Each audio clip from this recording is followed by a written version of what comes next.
It's a great delight to welcome you to this afternoon's plenary event, followed by the launch of our new SWIFT series.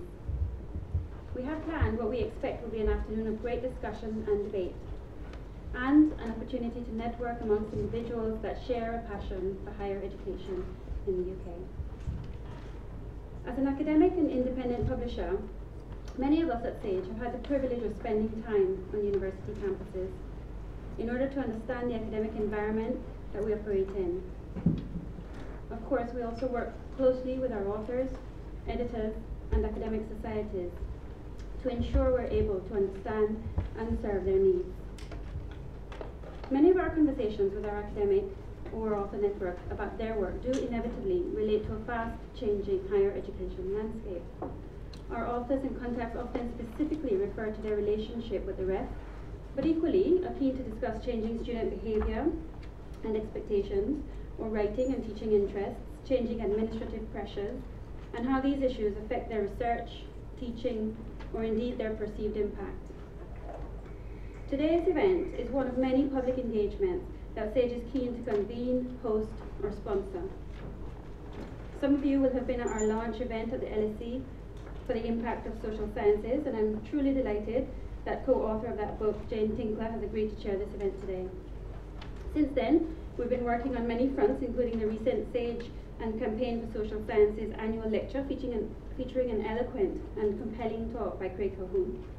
While across the water, we've also been helping reinforce the story for social sciences in what is, unfortunately, a much more challenging funding environment, which has included a range from working with various umbrella bodies such as the Consortium for Social Science Associations through to active lobbying on the Hill.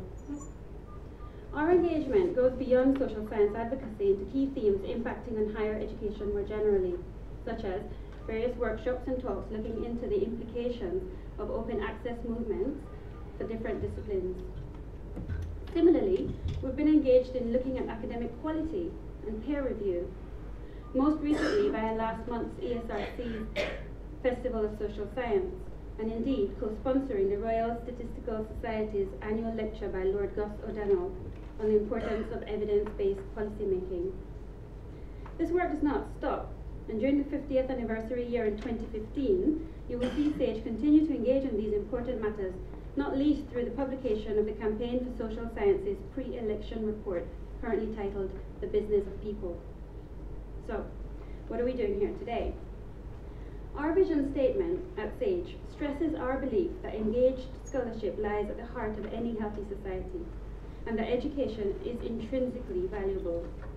Our role as publishers is to enable and enhance debate by acting as the under-labourers of our authors and editors across disciplines to enable their voices to be heard untrammeled. As proud publishers of Index on Censorship, and at a time when there are many concerns about threats to academic freedom, it seems this duty is all the more important. As we gear up to celebrating our 50th anniversary next year, and as we look forward to another half-century of commitment to higher education academic publishing, we're aware that the impending REF outcomes will be a significant issue across institutions we work with.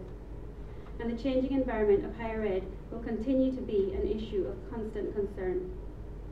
The impact of the REF and the state of higher education couldn't be higher on our list of interests, and I know yours too.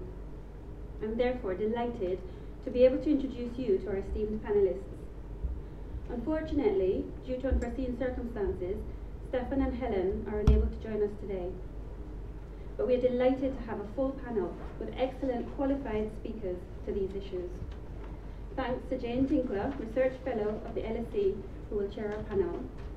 We will have first David Sweeney, Director, Research, Innovation and Skills at HEFCE, who holds responsibility for research policy and funding, including the REF. He will speak first, followed by Derek Saya, Professor of Cultural History at Lancaster University, and then Thomas Docherty, Professor of English and of Comparative Literature at the University of Warwick.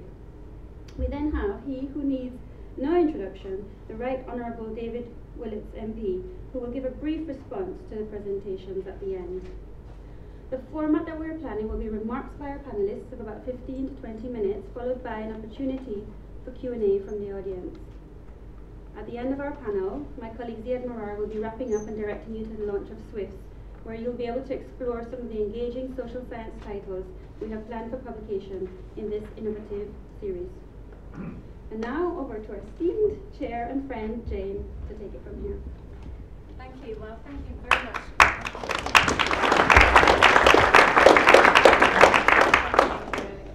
Thank you all very much for coming. I do think this is going to be a really, really interesting session. And so I'm not going to do very much talking. I am going to hand straight over to our first speaker. But just to say, David Sweeney does have to leave at 5 o'clock. So if you see him leaving halfway through, he's not responding to the quality of the discussion in any way. David, do you want to kick off? Thanks. I think actually I'm going to stand there, only because I've got bits of paper to look at, if you don't mind. Thanks very much, Jane, Ziad. It's great to be here. We're here to talk about polemics. Polemics are one of the most common forms of arguing. I've got to say, Ziad said to me, you will be controversial and you will argue. I might disappoint you. Similar to debate, a polemic is confined to a definite controversial thesis. But unlike debate, which may allow for common ground between the two disputants, a polemic is intended only to establish the truth of a point of view, while refuting the opposing point of view. Are you happy with that?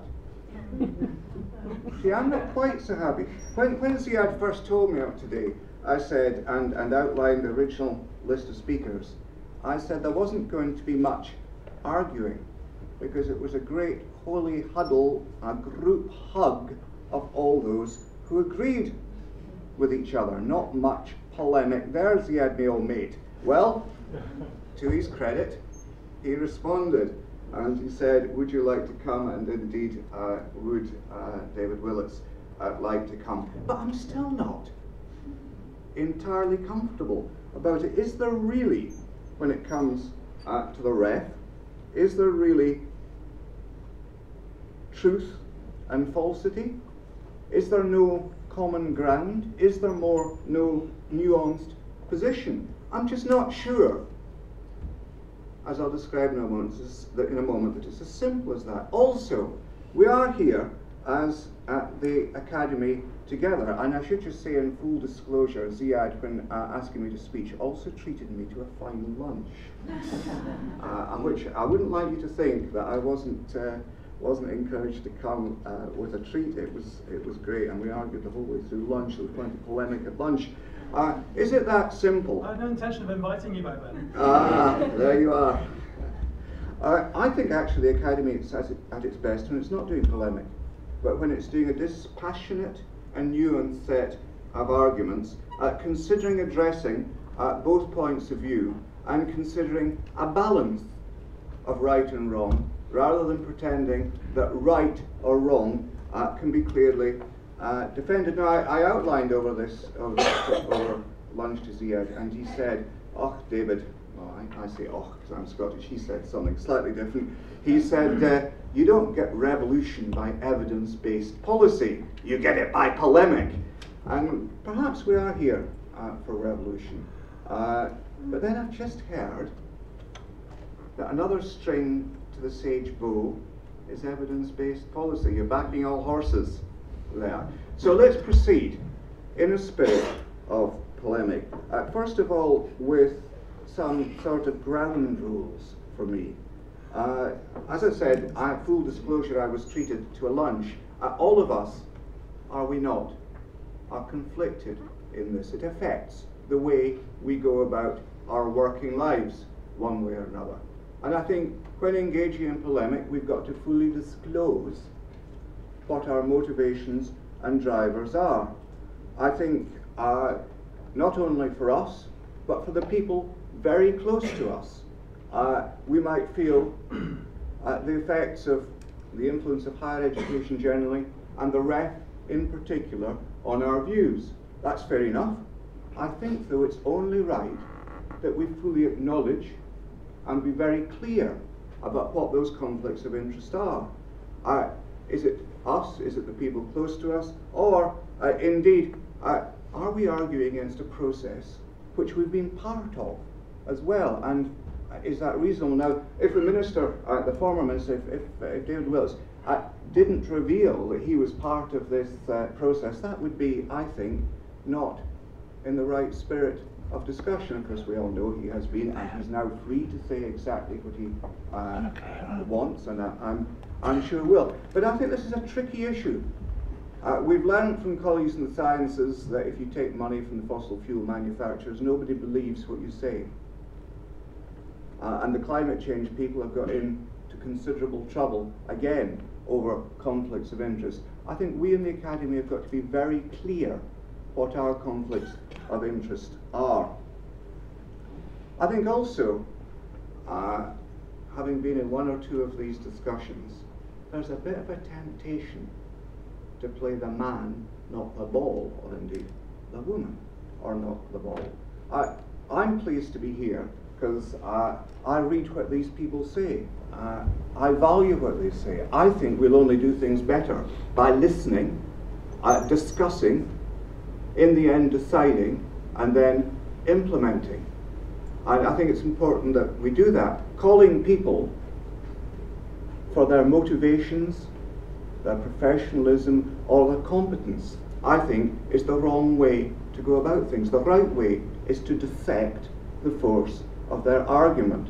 And as SAGE launch a series of books about polemic, I urge you to think, is there sufficient disclosure of conflict of interest in something that's close to our hearts?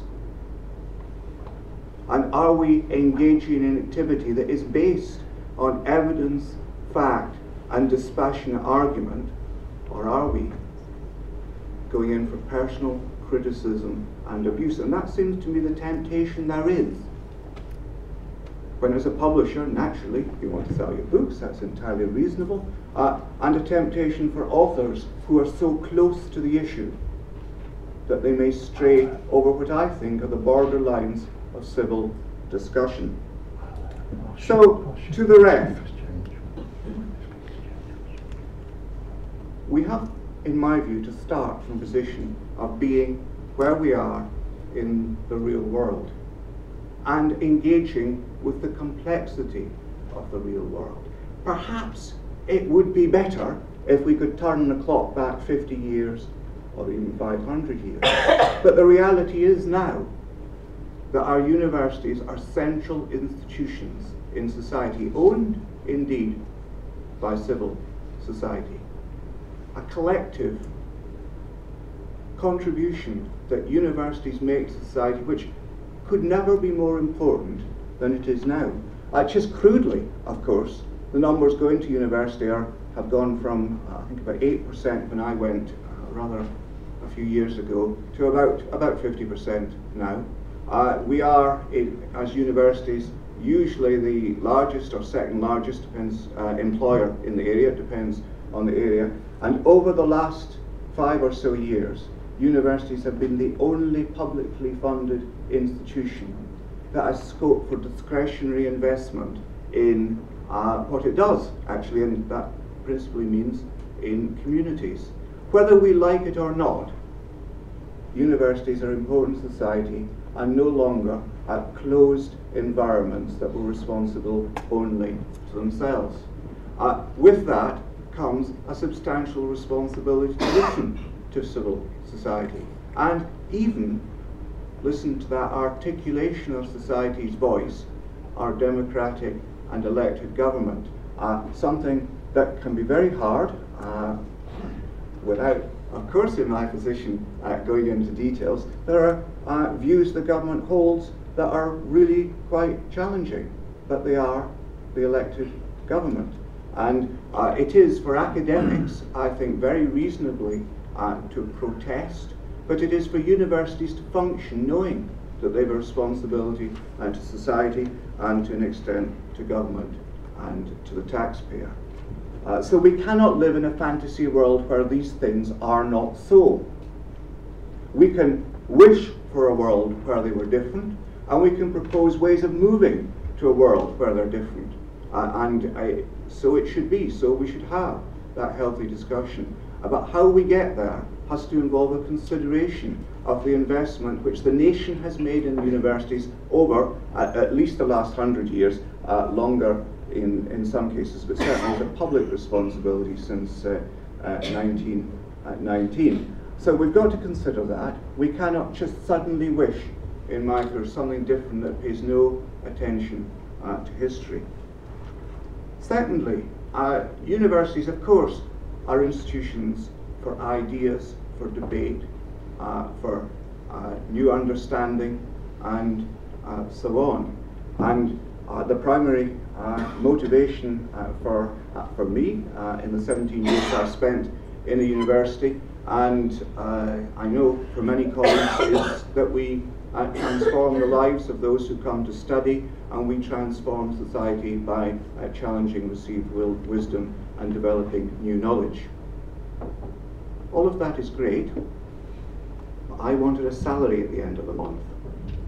And I've discovered that most academics want paid as well. And therefore one has to look at universities not solely through an idealistic lens, but also, I'm afraid, through a business lens. And it seems to me not too challenging for the brilliant minds we have in this room that one can do both and hold the two in some tension and argue not for the truth and falsity of one of those views, but for the tension, often creative, there is from managing both views. So we have to look at how a university gets its money, and we have to look at the governance that leads to difficult decisions about where to invest, and let's just be honest, where not to invest or whether to disinvest, the people that we appoint, the people indeed that we promote in very difficult decisions, in my view, handled through governance structures in university that bring the academy into discussion far more than you'd get in any commercial business, but nevertheless open to discussion about how we might do it better. And a key element in the income that a university has is the income for research. Most of that money coming from the public purse, or to be fair, also through charities, although most charity money also comes originally in the public purse. We've got to be honest about the fact that we go about our daily jobs dependent on the contribution the taxpayer makes. That is more critical in some areas than others. Obviously, science is expensive, collaborative, really expensive to do, whereas some humanities research is lone scholar and not terribly expensive. So either we have one system that looks at how we best spend our money, or we say, well, we don't want to look too hard at those bits of the academy which, relatively speaking, don't cost so much. We want to have two different ways of handling how we do our research funding. We have chosen not to have two ways, and we've discussed having it, and the community has rejected maintaining the unity of our universities as being the number one objective. I think we can discuss that. It is where we are. So what about decisions on allocating resources? Our justification for public funding, and it could not be more important than that we have a solid such justification, must depend, I fear, on assessing and rewarding performance. Because quite crudely, that is the way the government believes in allocating its money in almost all areas, rewarding high quality, rewarding excellent performance. You may object to that as a desirable outcome. I find it difficult to see without one of Zayad's revolutions how it can be other. And if we are going to reward and assess performance, I want it to be carried out by the community. In this case, 1,100 academics and some partners from business, the media, from society generally, but predominantly owned by the academic community. A system that within a very small number of guidelines given us by government is designed by the academic community. The government even giving us breathing space of, in fact, some years actually, to work out how we want to best do it, and the opportunity for me and others to spend ages on platforms talking to groups of people and trying to learn how to do it better. Giving the responsibility to profession to design how it takes itself forward is something that has been lost by many other professions, and external regulation has been enforced because of inadequacies in the way they've discharged their national responsibility. For academics, we will test it again next Thursday, week on Thursday, when we release the results and when we respond to them. But at present, we are trusted to do it because we've got a system which, within the parameters given us by government, we have designed ourselves, and which, until a week on Thursday, has given results that we can trust. This is a peril not to be given up. The ability for self-determination. So I think the Research Excellence Framework is a force for good because it's owned by us. The fact that it could be better, that it could be done differently, perhaps we should use metrics, all of those things are essentially in our hands, with a few limiting factors, and performance-based funding is one of them the government gives us. I would urge with you in the rest of this afternoon not to talk about revolution, but to talk how we take forward responsibility for the money that government gives us, how we take forward our responsibility to society, how indeed we may design a better system, how we may have got it wrong this time. I await the feedback from many sources that we're seeking. In my view, we're in a strong position as world leaders in research, in intellectual development, and that is something which I wish to see taken forward for the next generation. But the next generation is more in your hands than in mine. And let us collectively discuss, not, in my view, in a spirit of polemic, but in a spirit of considered, dispassionate judgment, how we may do better for years to come, so that we will continue to be world leaders in intellectual development and testing of thought. Thank you.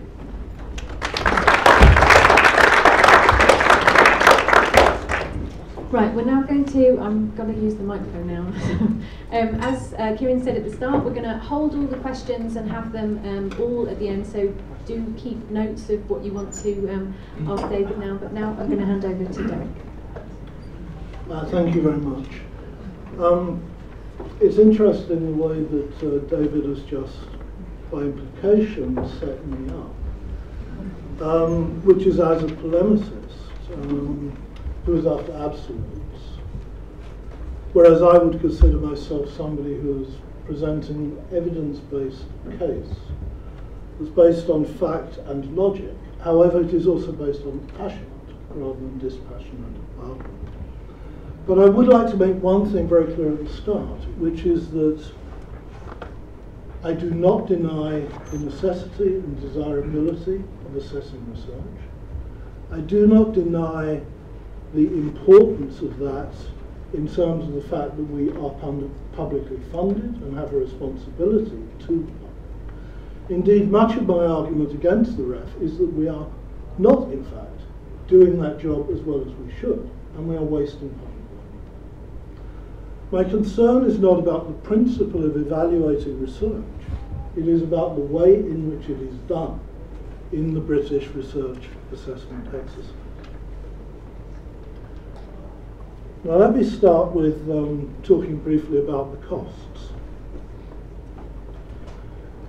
Since the first research selectivity exercise back in 1986, the enterprise has grown massively. It's somewhat comical to realise that back in '86, what was demanded was a 4-page general description of the strengths of every department, and 5 outputs for the entire department on which it was content to be judged.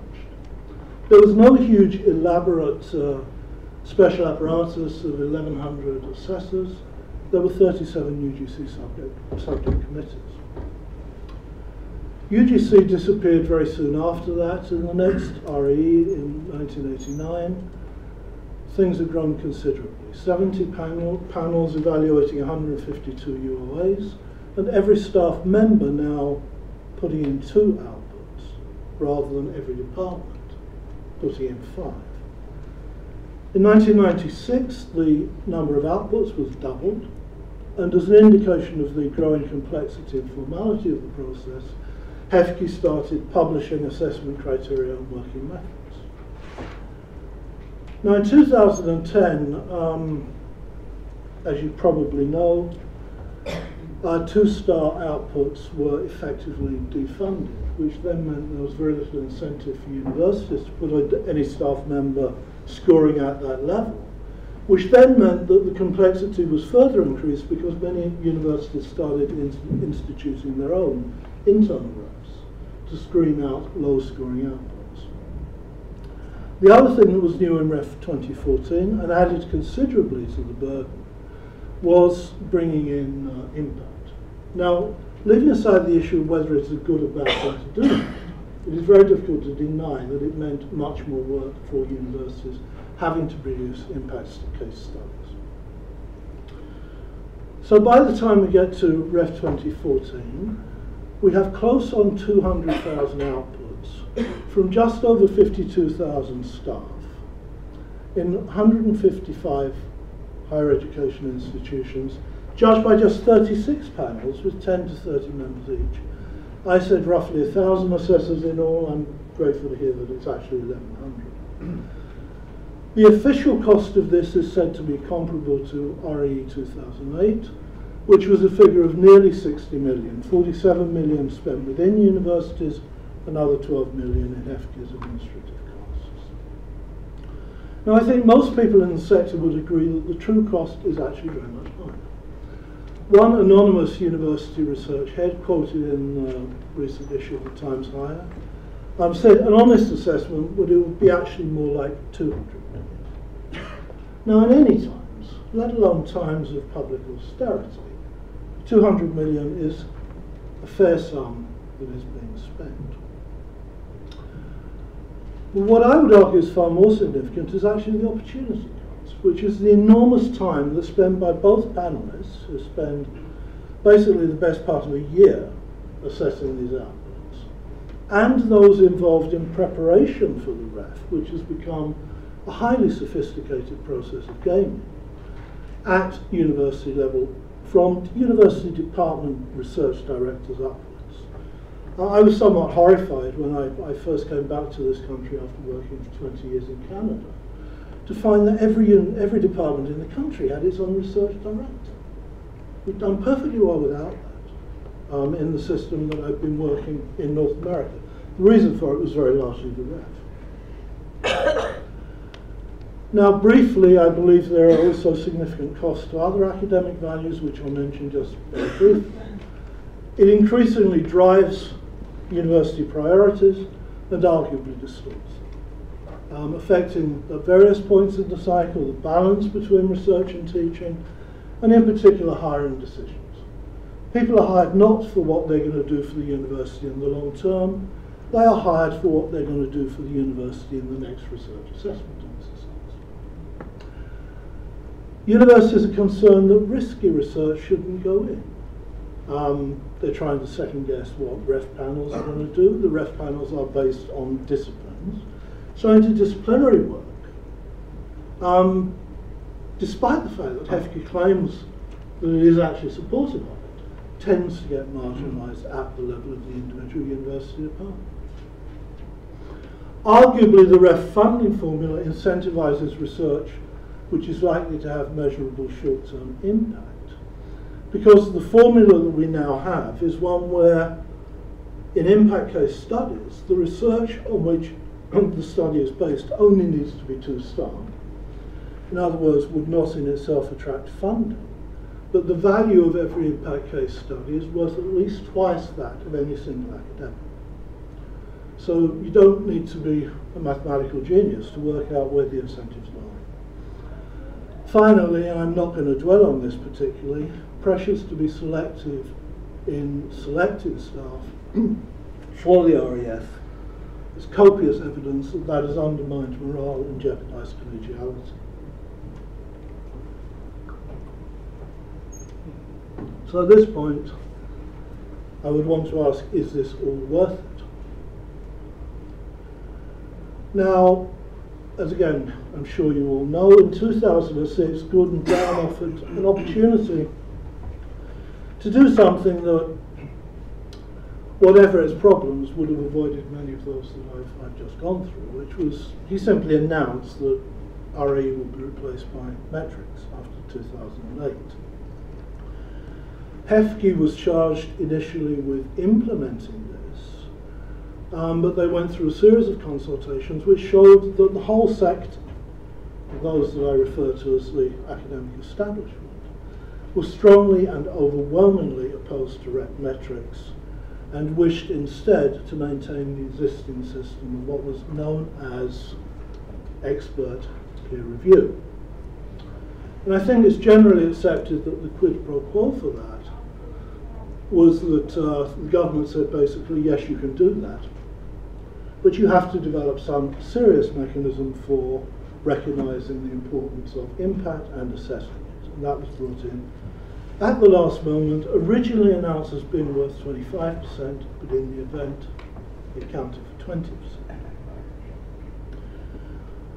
So the mantra of REF 2014, as it had been for previous RAEs, was that expert review of the outputs will remain the primary means of assessing. And this is the claim upon which the entire legitimacy of the REF as a process of research evaluation, and therefore its entire authority as a mechanism of funding allocation, actually rests. The claim that what we are doing is expert peer review. The central argument of my book is that the REF is doing no such thing. And these are the major reasons why. What I'm comparing the REF with, incidentally, is expert peer review context as procedures as used in other academic contexts, ranging from journal and book publication to adjudication of research grant competitions, tenure and promotion proceedings in North America. In other words, I'm doing an international comparison. Now, among the peculiarities of the REF judged in these terms are the following. Firstly, all review is done in-house by REF panels. Previous RAEs had actually made use of external specialist reviewers when panels have felt unable to assess a particular output, and they've made use of cross-referral to other panels in the case of interdisciplinary work. REF 2014 has abandoned the use of external specialists and discouraged cross-referral. Now, secondly, and this is on the basis of what the chair of one panel publicly admitted in talks in various universities, and this I'm sure will vary between panels. On some panels, the volume of work is such that in some cases just one assessor may read each output. Now, thirdly, HEFCE's prohibitions on using bibliometric data and, I quote from their documents, the perceived standing of journals and publishers, which was a direct result of the metrics debate I referred to earlier, reinforces this reliance on panelists' subjective judgments. In the humanities, no panel uses any citation data. And in the panel C, the social sciences, I believe only the economics panel does. Now, fourth, and again I find this rather odd, all of these experts are almost all drawn from British universities alone, which restricts the pool of available expertise. And I'm not the first one to say that this raises questions about their capacity to benchmark internationally. In fact, David Eastwood, previous head of HEFCE, himself said this was the one thing that REs had not been able to deliver, which is reliable international benchmarking. Finally, reducing the number of disciplinary panels from 67 in 2008 to 36 in 2014 was recognised by HEFCE itself as something that may worry me in terms of the range of expertise within panels. Now let me flesh that out a bit more. I would argue, quite simply, that REF panels lack the expertise to do the job for which they are entrusted by the British taxpayer. They rarely contain sufficient breadth and depth of expertise to evaluate the full range of outputs that fall under their remit, at least in the sense of an evaluation that would be comparable with what research councils do or journal editors do. While panel members are undoubtedly eminent within the profession, they often lack the detailed specialist knowledge, which I would argue you have to credibly distinguish between internationally recognised, internationally excellent and world-leading outputs in the relevant field. Take the example of my own discipline, the history panel. It has no members whose professional expertise covers China, Latin America, the Middle East or many European countries, including such historically major players as Spain, Turkey and Austria-Hungary. There's certainly nobody on that panel who has the language to evaluate the outputs that I put in, which was a big book on Czech history. I would ask, if people don't know the languages, they don't know the archives, they don't know the secondary literatures, on what possible basis can they judge whether something is a 2-star, 3-star or 4-star output? In other words, the claim is not sustainable. Now, in addition to often not having the expertise to do the job, REF panelists lack the time to do their job. Around 1100, the slide is inaccurate, REF assessors grade nearly 200,000 outputs in less than a year. This is the same number in total as the US National Endowment for the Humanities uses to evaluate 5,700 applications across its 40 grant programs. Now, various panelists have simply pointed out, have gone on the record either by name or more often anonymous, that they do not have the time to evaluate the range of outputs that they're given. If by evaluation we mean that we expect them to do a similar job to what they would do if they were reading it, for example, for acceptance in a professional journal. What they say basically is that they skim read it. And this is the rigorous assessment that we pay a lot of money for and devote a lot of time for and hope to sell to the rest of the world. You read them sufficiently to form a judgment, to get a feeling. You don't have to read to the last full stop. So one RE 2008 panelist. Is this what we really want?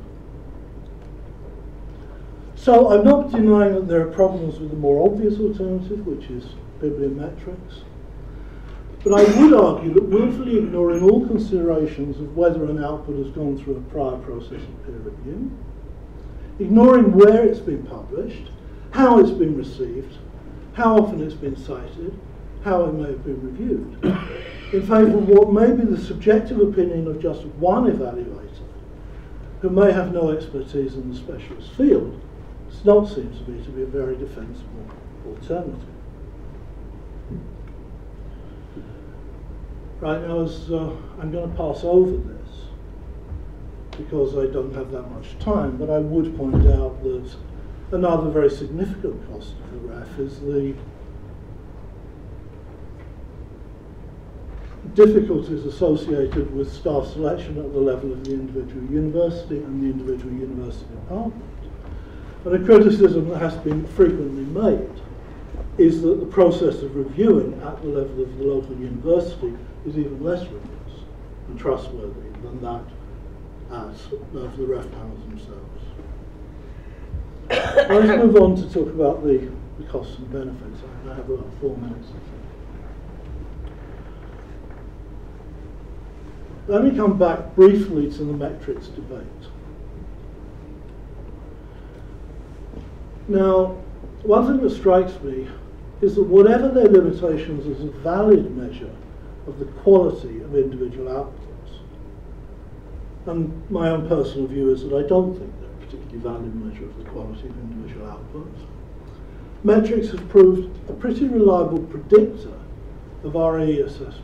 I'd refer here to Dorothy Bishop's work on the Deep Unmet H Index and the RE psychology panel, and since Dorothy's in the room, she may say something about this later. I'd also point out that there's a pretty good correlation between RE and other rankings, which themselves depend very heavily on metrics or on surveys. So to take a very obvious one, of the 11 universities that made the top 10 in the Times Higher 2013 World University Rankings, 8 were in the top 10 in RE 2008, and the other 3 were within the top 20. All of this suggests to me that the adoption of metrics, and particularly if we adopted more sophisticated metrics than have often been canvassed, and stopped putting up a stereotype what metrics can do. If we were to adopt metrics, it would likely deliver comparable outcomes to the REF for a fraction of the financial and other costs, and without the negative side effects that are associated with staff selection at the university level. Now, if that's the case, and I'm certainly not the first one to have argued this suggests to me that the UK academics establishment's insistence on maintaining expert peer review under these circumstances suggests that they actually have a stake in the REF process itself, despite its manifest flaws as a means of research evaluation. Now, so what may that stake be? Well, I give you here 2 quotes. One is from Sir Peter Swinnerton Dyer, the architect of the first RE, who subsequently come to the conclusion that what the RE and then the REF have run into is a process he calls intolerant. Now, he says that the rot really set in when Vice-Chancellors ceased to see the RE as a funding mechanism and regarded it as a freestanding assessment of research quality, which they could use then for other purposes. For David Eastwood, on the other hand, this is the point of the whole enterprise. He proudly said, back in 2007, the RAE has also been the key instrument for performance management in institutions, and to this extent it has been crucial to modernisation. Now, my argument will be, in fact, they're both right. They're saying very much the same thing. If we ask who benefits from the REF, I don't think it is the sector in general, nor do I think it's the great British public in general. I think specifically it's an excellent tool of discipline for university managers because it makes all research activity financially accountable. It's also tailor-made for the reproduction of disciplinary hierarchies and networks. And I could go into, if I had more time, in terms of the actual, I could go into give you an evidence-based account of that assertion in terms of the way panels are chosen. And perhaps most importantly, it's been a crucial vehicle of legitimation. It is because there's a national exercise carried out under the watchful eye of a public body that the RAF schools have their authority. Now, I don't think I need to point out that the main beneficiaries of this have been the Russell and former 1994 group universities, who have consistently racked up upwards of 80% of the funding in successive exercises. So I would conclude with this, that whether it's true or not, the claim that every department has been rigorously evaluated against every other department in the country, judged by disciplinary experts against international benchmarks, is a very strong one and a very powerful repertoire of legitimation. If you argue against it, you're going to be accused of things like idealism and polemicizing and stuff like that. I would argue, however, that this is rather like the smoke and mirrors in Wizzy Loz. Or, to take another example, The Emperor's New Clothes, Hans Christian Andersen's fairy tale.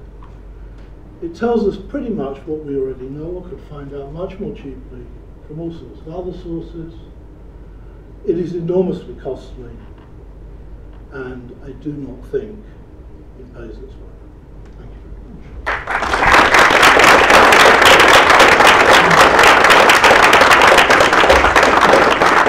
We're now going to hear from Thomas.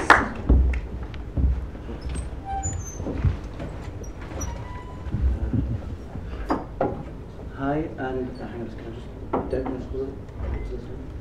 this? Sure. Hi, it's a great pleasure to be here. I'm deeply grateful to Sage for not only publishing my next book in about an hour's time, but also to you for being here to listen to this. In my own cases, it's kind of nice to be back into this swing of things after a rather difficult recent period. But as I was saying before I was rudely interrupted a year ago, I listened with great interest to David Sweeney's polemical argument for balance, because that's what it was. It was a polemical argument for balance and for something that he called realism and reality. As if realism and reality were something that somehow existed independently of universities, then we then conform to it. That's the problem, as I see it, with the REF. The REF is judged on how well we conform with some existing sets of norms, some existing sets of agreed premises about how society and indeed the range of learning should be arranged and organised.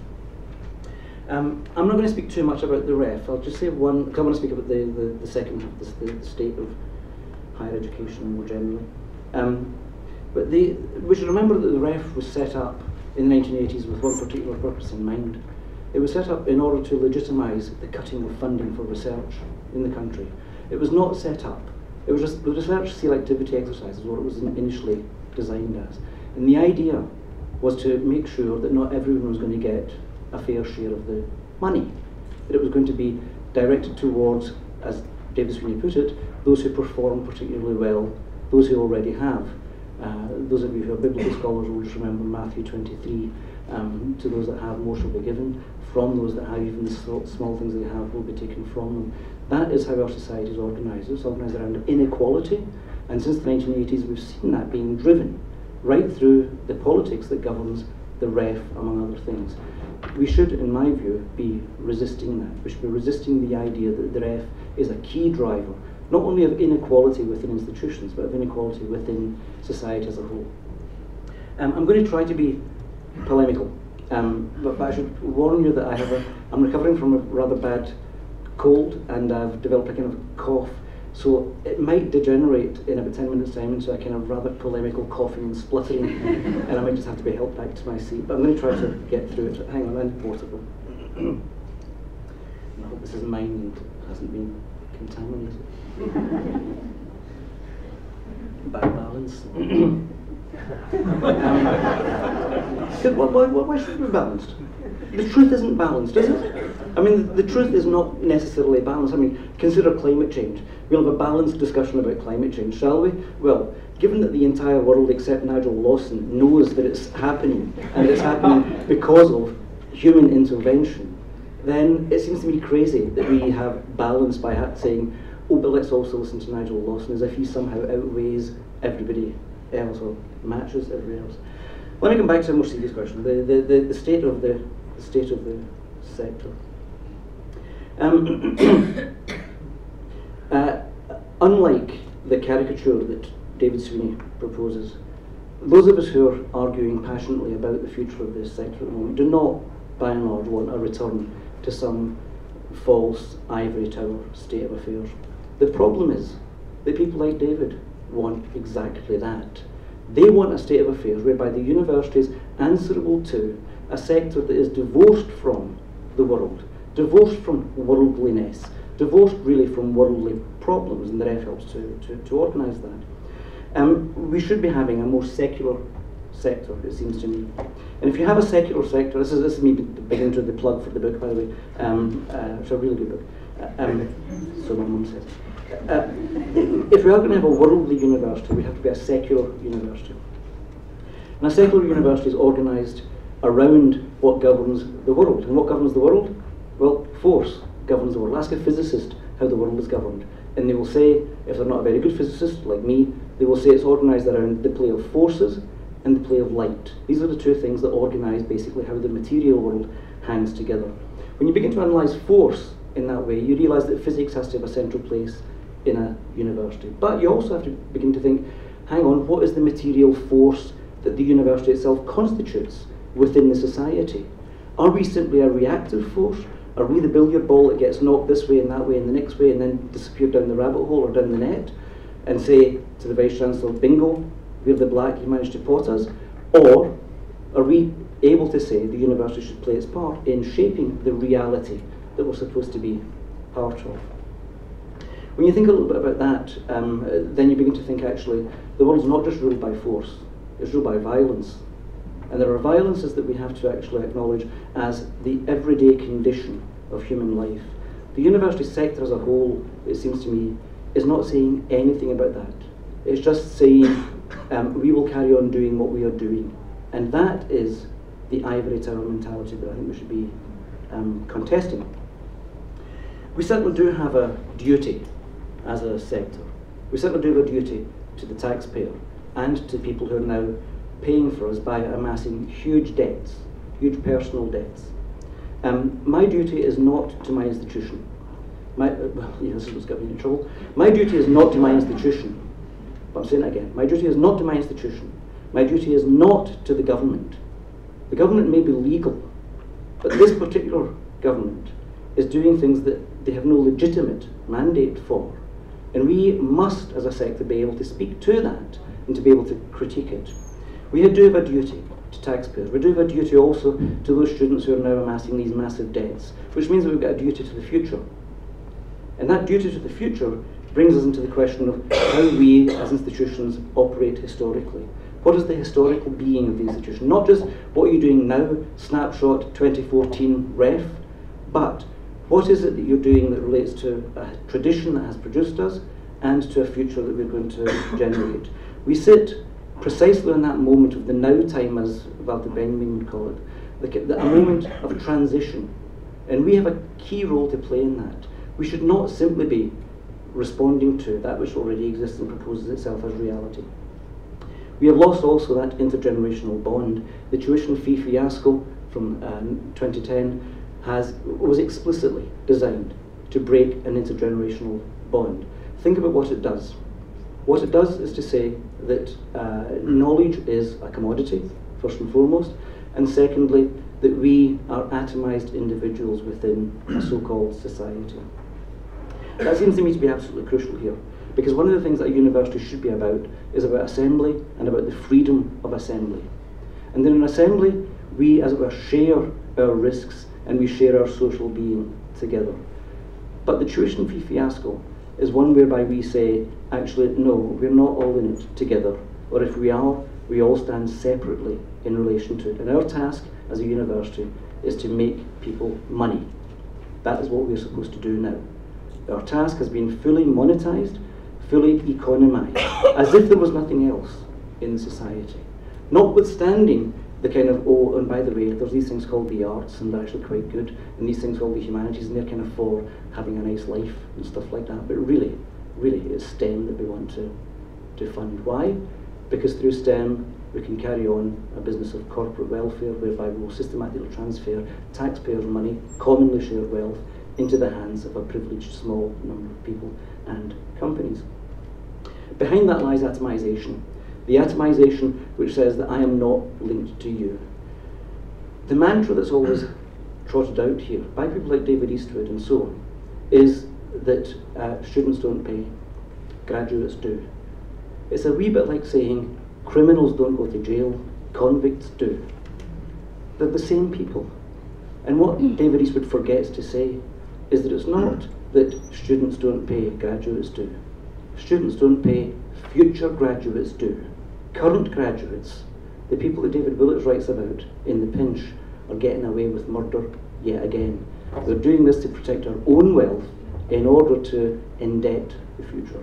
We need to stop that, and the university sector has to have something to say about that.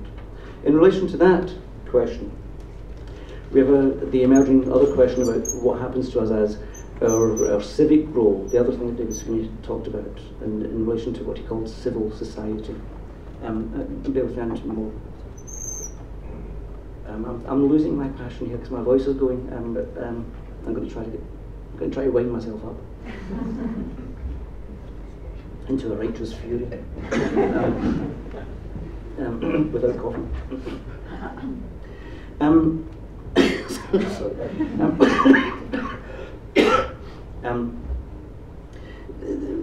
We often say that the university has a key role in producing what we now call global citizens, whatever they might be. I'm not very sure what a global citizen is, given that citizens are by definition people who belong to cities and not to the globe, whatever that. You know, we always live in a globalised world as well, as if there was a different kind of world. You know, hasn't the world always been a globe? You know, it strikes me as kind of peculiar. But we live in a fast-changing, globalised world. In fact, it's changing at a dizzying pace, and it's been doing so for the last 40 years apparently. And yet, everything looks to me pretty much like what it was 40 years ago. An awful lot of people are being shafted wrongly, and it seems to me that universities have played their part in that, and it's to do with the growth of inequalities. But let's talk a little bit about citizens, globalisation, and so on. If the university attends to the world, if it attends to our worldly being, then certainly it has to address the question of globalisation and also what happens to citizens and indeed civility. And that takes us back to the idea of a kind of civil or indeed a civic culture. The university is part of that, as David Sweeney rightly says. But what it seems to me he's forgetting is that we're part of shaping it as well. It does not exist independently of us. Shouldn't be there as servants of it. We're smart people. We're people who are supposed to have ideas about how these things can be organised, indeed for the better. And we should be active about that. Which brings me finally to the question of, back to the ref again, and the question of government and governance. One thing that the university sector has done in the last 40 years is to learn from government. In particular, it's learned a couple of things. It's learned about branding.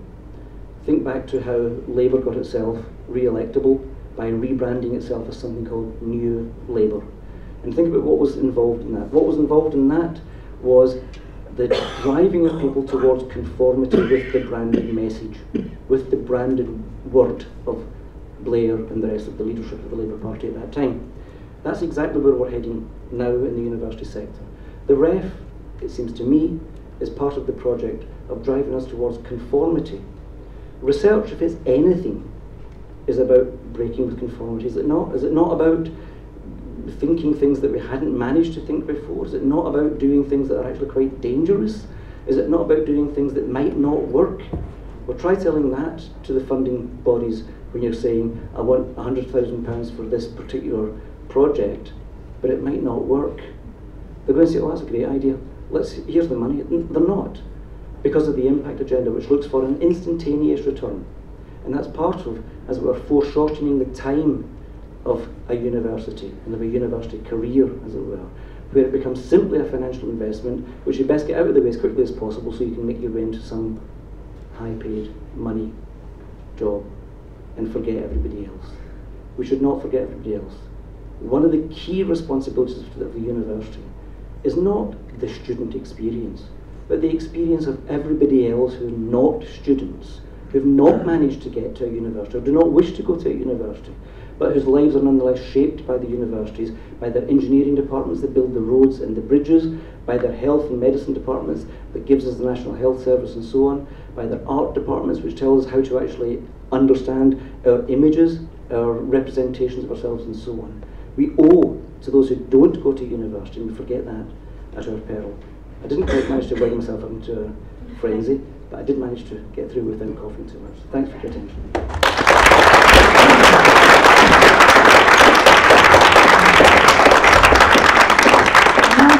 the very tricky job of trying to respond to some of those points. So over to you. Well, that was very interesting, and we've heard two different kinds of critique of the ref, and let me try to sort of respond to each of them in turn.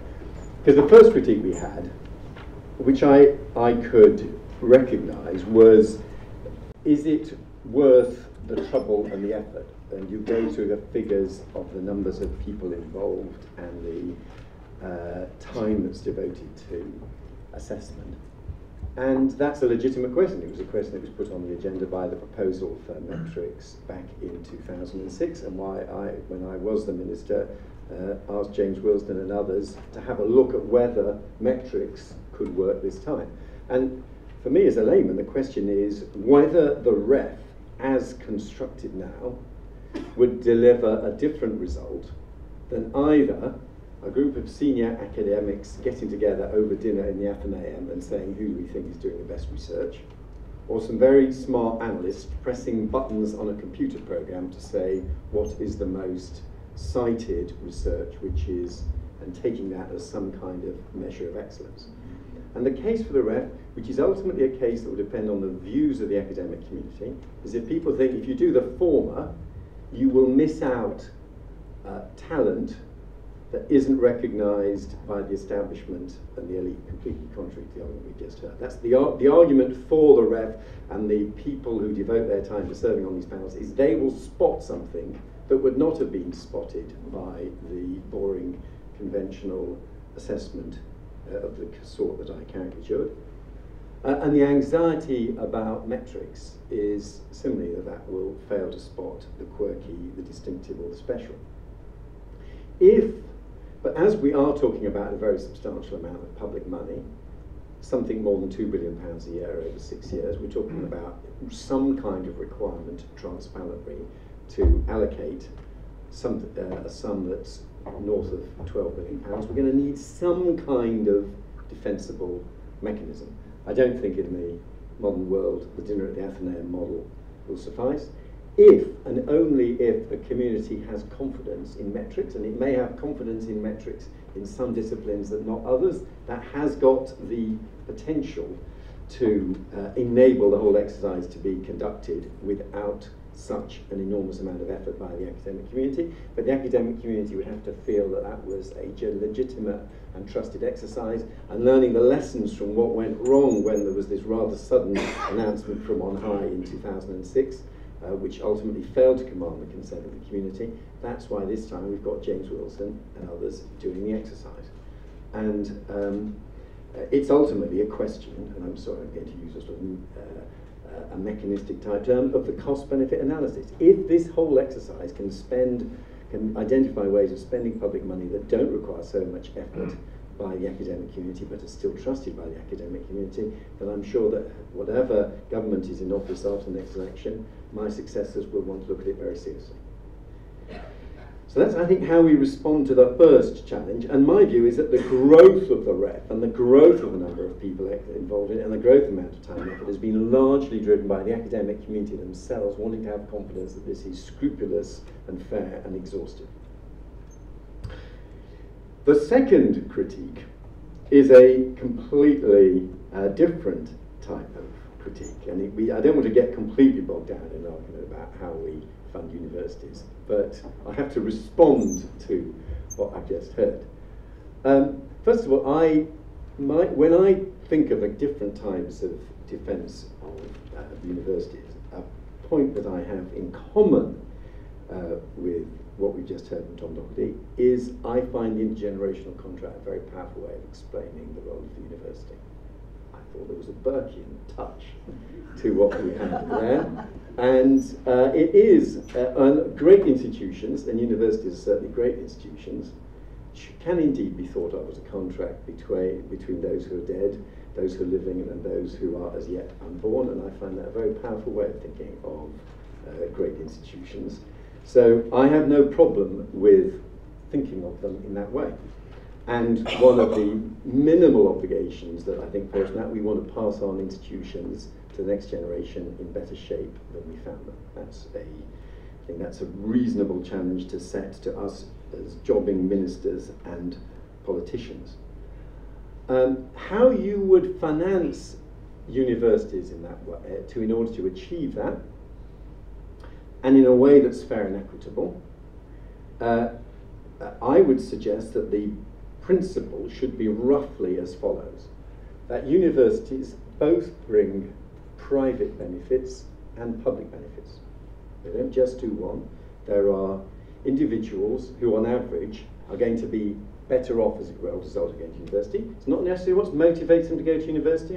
This is not an account of psychology, or it's not an account of what makes the experience of being at university worthwhile. But by and large, going to university will mean that you are better off. And it also clearly delivers public benefits as well, which are not simply economic benefits, they are wider social benefits. And given that I believe in social science, I don't think social science is a hopeless activity. It is possible to use the tools of social science analysis that we've got to try to put some kind of figure alongside the private benefits and the public benefits. Putting a figure alongside it is an instrument of measurement. It's not an attempt to reduce it to simply an economic transaction, but it is a powerful way of trying to capture in a way that's comparable the public and private benefits. And I would suggest the principle should be that the rough balance of funding of universities should roughly match what we think of as the private benefits and the public benefits. So to put something quite simple, and oddly enough we're not that far off at the moment, you could argue that roughly the private benefits to the individual and the public benefits to society as a whole are roughly on the same scale, and so it's fair to finance it 50-50. And if you don't, if you say that the balance of public funding should be greater than the balance of the benefits, then you have a challenge that you are behaving in a way that promotes inequality. Because what you are saying is you want the generality of taxpayers, including people on very modest incomes, to pay not just their part as taxpayers for the public benefit, you want them to pay for the private benefit of people who are better off as a result of going to university. That, I think, is unfair and regressive. So I think it is a fair social contract on which you base your university funding, that you have public and private benefits, and the funding matches the distribution of those benefits. Now, you can then have lots of empirical debate, and you need to endlessly try to keep that calculation up to date. But there is substantial public contribution, quite rightly, to higher education, both on the teaching side and the research side. On the teaching side, it comes in several forms. It comes in the maintenance grant. It comes in the meeting the costs of higher cost subjects, because they're higher cost, not because someone thinks physics is inherently more worthwhile than history. It's just an attempt to recognise that there are some higher physical costs associated with some subjects rather than others. And also in the writing off of the repayments for people who can't afford to repay. Those are all legitimate ways in which the taxpayer and the public wheel contributes to higher education, and will continue to do so. So that's the logic of the financing, and I think it is completely defensible, both in terms of a contract between the generations and also in terms of social justice. Indeed, it seems to me closer to a model of social justice and how to deliver it than any other model of financing higher education that I have come across. Let me end by turning back to the debate on the REF, and I think that operates at several levels, and let me just try very briefly to say where my reactions are. And I've touched on the sort of issue of the costs and benefits of the exercise, but just 3 final points.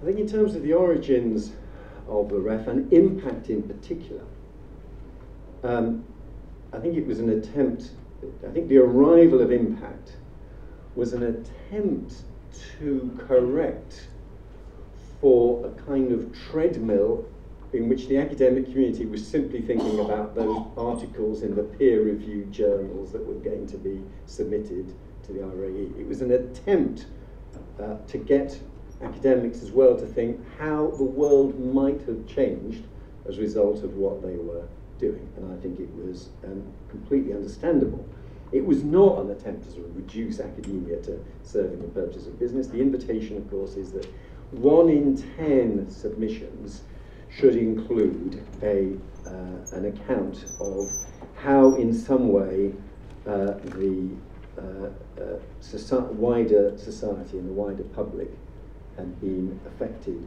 and benefited as a result of the exercise, as a result of the research. There is, and I think, as I say, I think that is an understandable metric to try to add.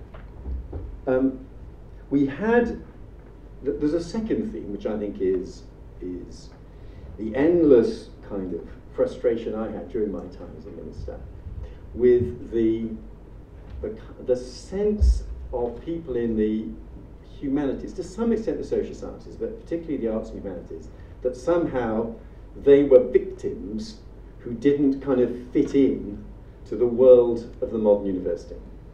And I would just like to assure people here today, as I kept on trying to do in my years as a minister, that I never sat in any meeting with anybody from HEFCE or the research councils saying, those pesky historians, those bloody literary critics, all we need is engineers and physicists. If only we could get rid of all these people, these luxury sort of cultural people who are irrelevant to modern day.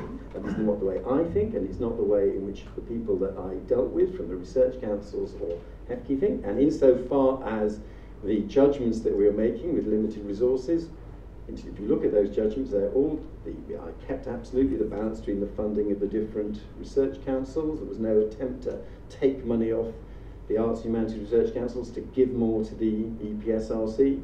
If you really want to get into the details of our changes in funding for teaching in universities, although sometimes rather polemically it was described as they removed the last of the grant from the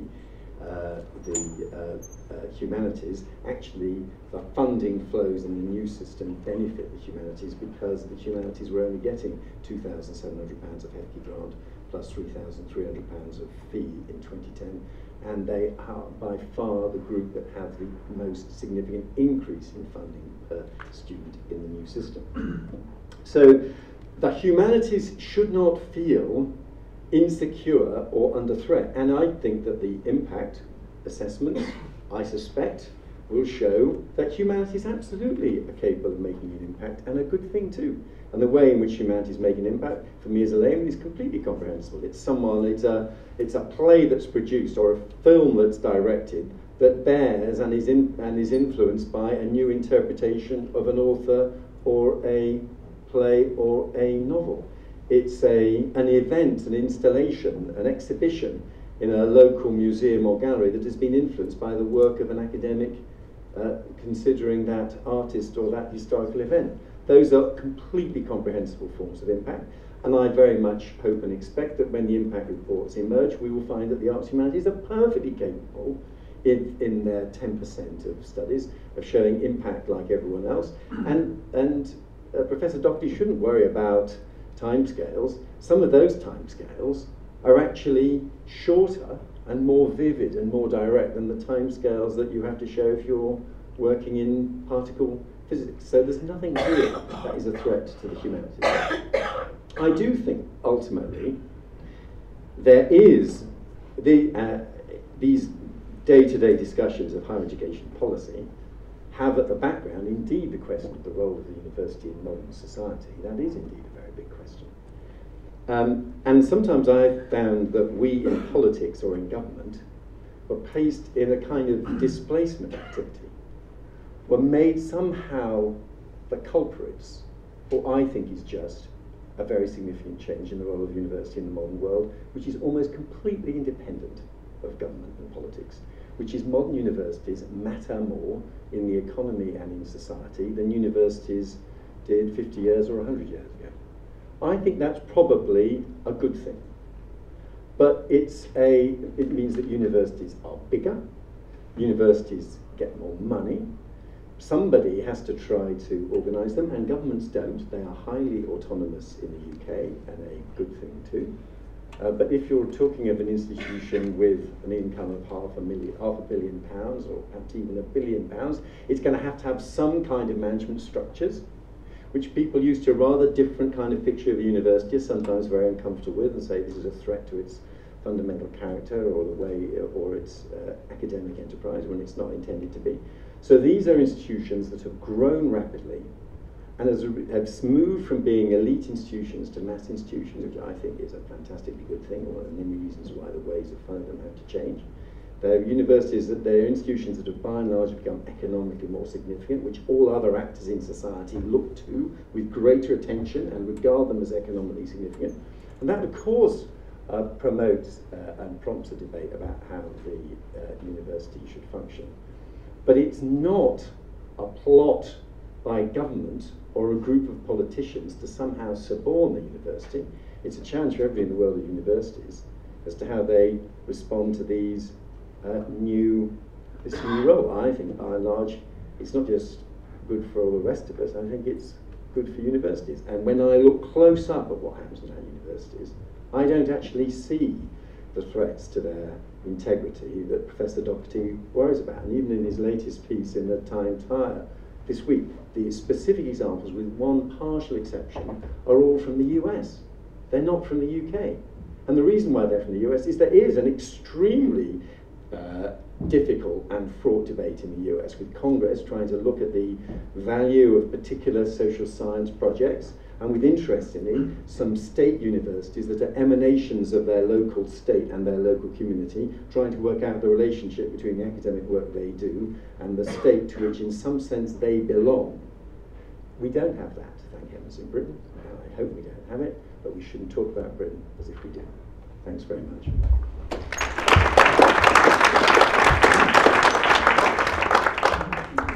Right, well, you have very patiently sat and listened to all the panellists, and now this is your chance to be able to contribute and to ask questions. We've got a couple of roving mics, so if you could signal to me that you wanted to ask a question. Just a reminder, David Sweeney has got to go in the next 10 minutes, so if you've got a burning question for him specifically, then it's probably good to get that in now.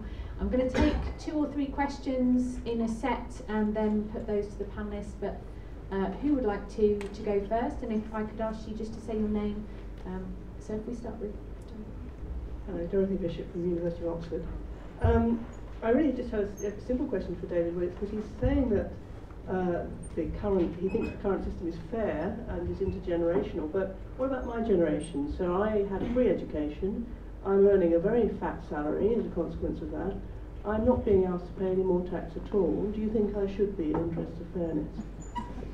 Are there any more questions just for David before he goes? There's Sonia just at back there.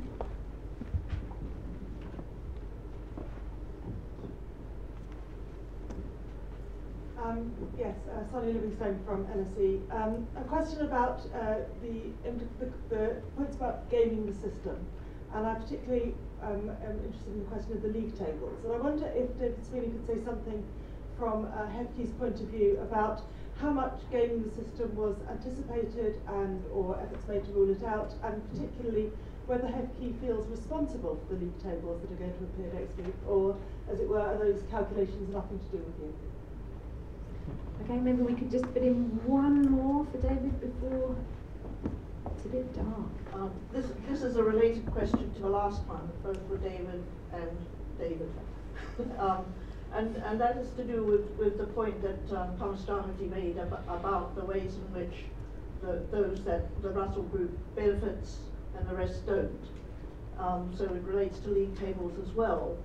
And having been on the REF twice, it was quite clear that the ex-polytechnics lost money every time. As a result, they had to teach more and more students who paid lesser fees, they had less money, and consequently, students who go to the post-1994 groups of universities lose out on faculty who are doing research because they don't have time to. Those universities lose out on funding, and it does seem to me that increasingly there is a huge inequality between institutions and for students who attend those different institutions. Well, Well, can I just say, we changed the system in 2008 to recognise strengths and weaknesses in every department. At that point, we found excellence all over the place, and in fact, more money actually went to the post-92s. We'll see if that is the case next week, and obviously I can't tell you what the answer is, but I think that HEFCE remains absolutely committed to recognising and rewarding excellence wherever it is found in any institution.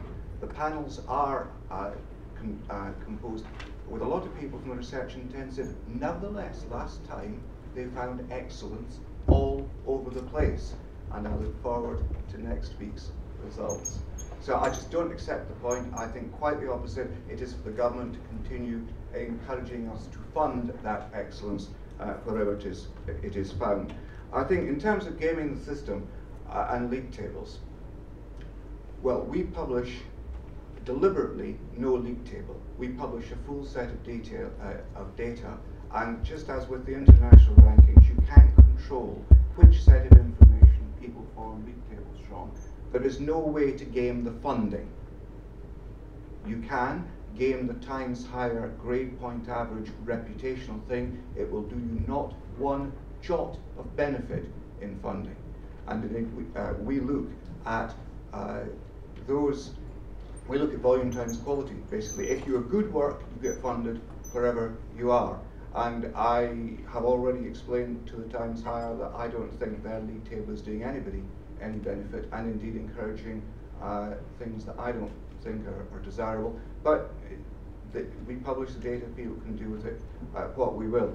In terms of the Russell Group scooping the pool, actually, there's a lot. The Russell Group submit far more staff, and also generally have a high quality, not because they're doing more research. They're just doing more research. There are more of them. That may be a symptom of inequality, but the panels recognise where that good work is going on. Just a handful of other very quick points. Dorothy, it just isn't the case that if we didn't fund on the basis of performance, you'd get the same results. Some institutions, not far from where you are, would lose up to 20% of their money. Now, that may be philosophically a view that some of you would like, but it doesn't. We do reward performance, and that does shift money around. Derek, you can't have it both ways. Our results are similar, you say, to those produced by metrics, but our mechanisms are all wrong, and the wrong panels come to the wrong judgment. Now, it's one or the other. Either we are producing results that are similar, and either metrics are a better way of doing it, or ours are a better way of doing it. I think that's a reasonable argument to have, and one we're having again. Or the whole process is fundamentally flawed. It can't be both. And I think that I stand by the process. It is not about doing a form of peer review that is exactly the same as the line-by-line scrutiny of a paper before it gets published. Whether it's a satisfactory method of peer review is for you to say. International members, there are international members on the panel in some number, but not anything like as many as the UK ones, and we have reports in from them. But can I also say, we've done a summary of the 3-star and 4-star work, how that correlates with the aggregate citation performance that Elsevier produce in the performance of the UK research base. I think we'll find that the celebration of UK success, as shown by the REF, is entirely borne out both by the Elsevier analysis and also actually by the subject panels, the geography, recent review of geography done by ESRC, or was it NARC? I'm not quite sure which. So I think the international comparators, in my view, are absolutely rock solid. The issue of the results generally, I think, is good, but you can argue about the metrics. We do need to reward performance, or we will shift substantial amounts of money out of our research-intensive universities. Perhaps that's what you think is right, but wait a minute. Those research-intensive universities that get the money are also the ones that are top of the world league tables. Now, that's a decision we want to talk about, but as I said, performance-based funding, I think we have a way of recognizing and rewarding performance which has identified excellence in 2008 all over the sector, and well, we'll see if it does that again in the results next week. Sorry for such an extended answer, but I do want to cover a number of points. Great, thank you very much. I think David's probably going to shoot off, but I know that, did you want to respond to your point? Very quick response to two of your points. The first one is, it's certainly the case that RE 2008 discovered a lot of pockets of excellence outside of traditional areas. It's also the case that the funding changes you made to the QR formula in 2010, under very strong pressure from the Russell Group, led to a reversal of that, whereby the Russell and the Russell Group alone proportion of the funding went up by about 10 percentage points as a result of those changes. That's my first point. The second point is that you say I can't have my cake and eat it. And I've obviously heard that argument before, right? With regard to either you're not competent to judge, and it's a lousy assessment, in which case, why do you correlate with other assessments, right?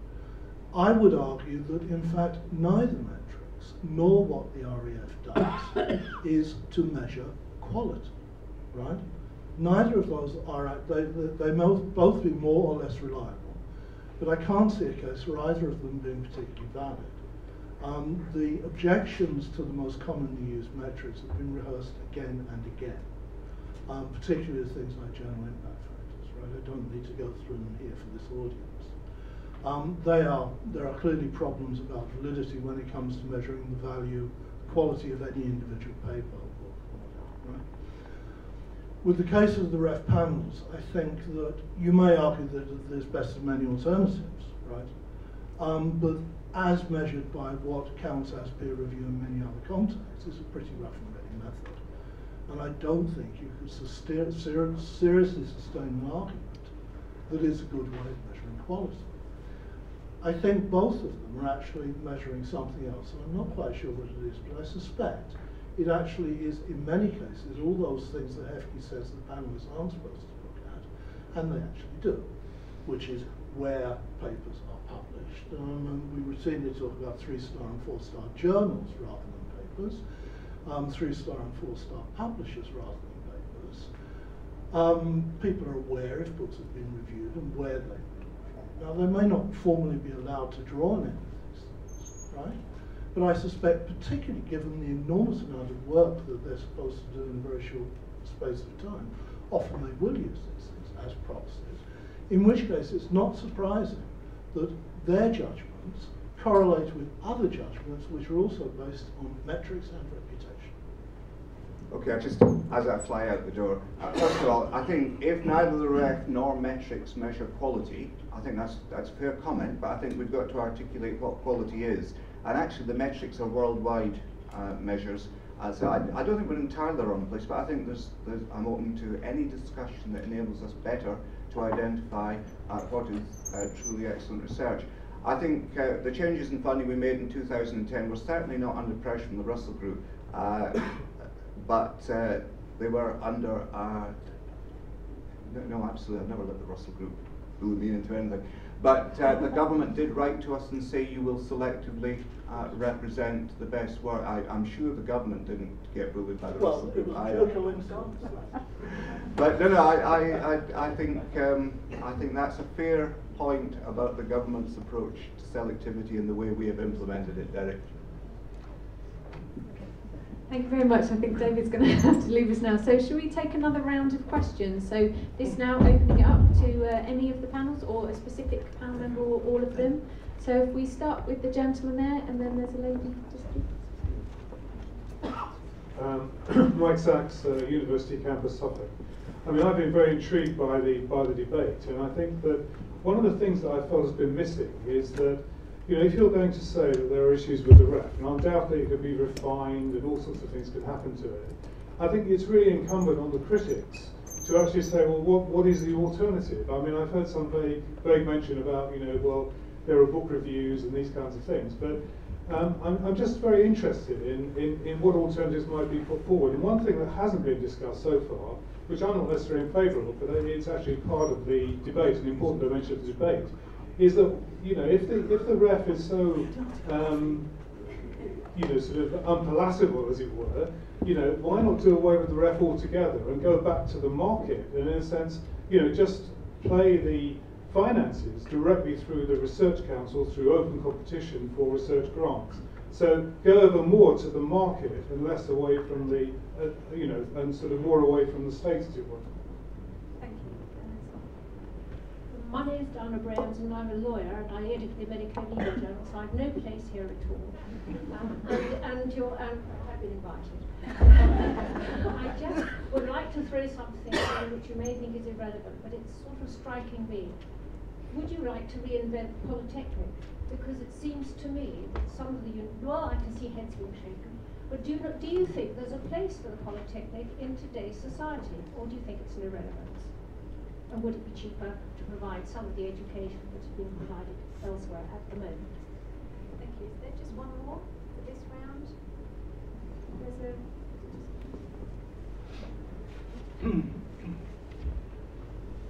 I have got one suggestion and one question.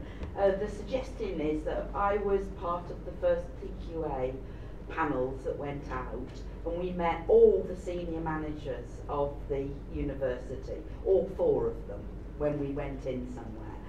Supposing we just gave all the money that has gone into academic evaluation and the ref and gave them to vice-chancellors, and then 5 years later there would be a balloon debate or a wreath lecture on what they'd done with the money and let them account to their local community. So that is a wild idea. Another question is that in January I'm going to the Association of American Colleges and Universities, who have a Liberal Education for All project, and I'm speaking to my Sage Journal's contribution to the promulgation of liberal education for all. What can I say about what we've done in the UK over the last 5 years to redress inequality, to bring transformatory critique or whatever we think that universities are supposed to be doing to bring liberal education for all? Okay, I'm going to try to speak to these questions directly, but also refer to some other things that I've heard in the interim as well. That question of leaving things to the market, I can see a logic there, which is the logic that I don't agree with. And that's essentially a political argument. So, you know, as long as we understand that's a political argument, then we can argue it. We won't have time, I think, to do it in detail today, except to say one little thing about it. And this goes back also to what David Willetts had to say, partly in response to the things that I myself had said. There's in every institution, when you get the money in, it doesn't go necessarily where it's supposed to go. Every institution has cross subsidies of expensive disciplines. So although I might get, in principle, I may have £9,000 coming to me from a student who's doing English literature at the University of Warwick, it doesn't axiomatically follow that that £9,000 will go to the English department's budget. Physics is very expensive, chemistry is very expensive, they need the chemicals, and so some of the money might go across there. Now that principle of cross-subsidy is what we usually call general taxation. And the canard that Mr. Willetts proposes, which is that a system based upon more general taxation is generative of inequality because it makes the poor pay for those who go to university, is false. Totally false. No one's suggesting that people on low incomes should be paying disproportionately in terms of their taxation. What those of us who are in favour of a more fair system of taxation want to argue is that in progressive taxation, those of us like Dorothy Bishop, like myself, who have benefited from a university education and do now have gross obscene salaries, we should pay a damn sight more. I'm paying through my tax for what it was that the previous generation gave through their taxes to the general good. No one is suggesting that people on 10, 15, 20,000 pounds should be subsidising people who are in universities and are going to come out earning 40, 50, 60,000 pounds. But we're also saying that a government that finds it unpalatable, impossible for people on incomes of £150,000 a year plus to be paying an extra 10% tax on that income above £150,000, but who are quite content to have people who are paying an extra 9% tax on income at £21,000 plus. There's something wrong there, and that's grossly iniquitous. The second question about the polytechnics, I'm all in favour of a differentiated higher education sector. There's a question of class, which this nation sadly is riddled by and scarred by, and again there's a political question about how you address that. But I'm all in favour, myself, I'm all in favour of a differentiated sector. What has the liberal education done for us? Well, not very much.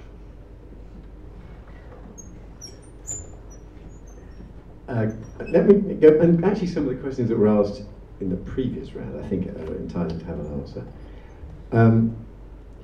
This question of generations, the generation to which I belonged had a much lower percentage of people going to university, and when I left university in the late 70s, the basic rate of income tax was 35%. So we had an elite system of higher education, and we had a rate of income tax which is higher than the rate we're now expecting graduates to pay on over a threshold of £21,000, of 29%. And I think a lot of these changes around the world, advanced Western countries are trying to work out how you handle a massively expanded higher education system, and I think the expansion of higher education is a very good thing. And it's clear that one of the first consequences of the fact that we have now got a viable way of and a fair way of financing our education was we were able to get rid of the number controls which had previously been a significant constraint on every individual university and on opportunities across Britain. And I think that itself will count as one of the great social reforms of this government, getting rid. There were previously, in all previous models, there were people who wanted to go to university, who a university would have been happy to admit, who were knocking on the door and were being turned away. That is no longer imposed on government, on universities by government. On the physics, chemistry cross-subsidy question, let me just explain the doctrine. Now, it may not work, and it is imperfect, but this is the doctrine. Insofar as there are higher costs for physics and chemistry, like the chemicals, those are measured through the track process, and the higher costs, not a judgment of value, as I said earlier, the higher costs of disciplines are reflected in the banding system of Band A, Band B subjects, and those are met through the generality of taxpayers. So the extra cost of the chemicals for your chemistry student should not be paid for by the history student having money taken out of the money for educating him. They should be paid for by the generality of taxpayer, because it's quite an important principle in our system that the taxpayer meets the gap in the extra costs of the subject. Now, you can argue about whether the track calculations are done correctly, but that is the model, and I think it's the correct model and it's the fair model. On the question of there was one other thing I wanted to yes, and then we also heard this question, but now as the money is being taken away from some universities from research, it affects the teacher. Again, the doctrine, what we try to do, maybe done imperfectly, is that just as there should not have to be cross-subsidy between disciplines, because we pick up the extra costs, you shouldn't have to be cross-subsidy between teaching and research. So if a university loses out on research, that shouldn't feed through into less resource for teaching. Indeed, the universities that take more people from disadvantaged background should have extra help with their teaching costs, just as the higher cost subjects should have extra help. And again, another thing which the generality of taxpayers pay for is the Opportunities Fund that helps meet, which is a kind of HE equivalent of the pupil premium, that is an attempt to help universities and have more students from disadvantaged backgrounds, and that is independent of and separate from the research allocation. And that then leads on to this question of kind of are there preferences or priorities, or does the Russell Group get special favours? It doesn't, and it shouldn't. But once you accept that we have universities with different characters, some are more research intensive than others, that will mean that when it comes to assessing research excellence, probably some get more funding for research than others. But it doesn't mean that there is a hierarchy of universities in which there is only one way in which you can be globally excellent. And one of my frustrations with all these league tables, and the governments don't construct the league tables, one of my frustrations with the league tables is that because we have these incredibly advanced metrics on research, the rankings of universities are heavily research-based. I would love us to have more rankings that focus on the other ways in which universities can be world-class. Universities can be world-class in their teaching. They can be world-class in which they serve a disadvantaged community near them. They can be world-class in the way in which they work with the local business community. Those are other things universities can do. There's no inherent reason why the research is the only thing that should shape the global rankings, other than the fact that that's where the metrics are. And a really good, and I think the University of Teesside is a fantastic university. It's not going to appear in the rankings in the same way as our research-intensive universities do, but it is a bloody good university carrying out a distinctive type of mission for what it wants to do. And if there were more ways we could capture what is obviously when you visit it, I think that would be good for all of us.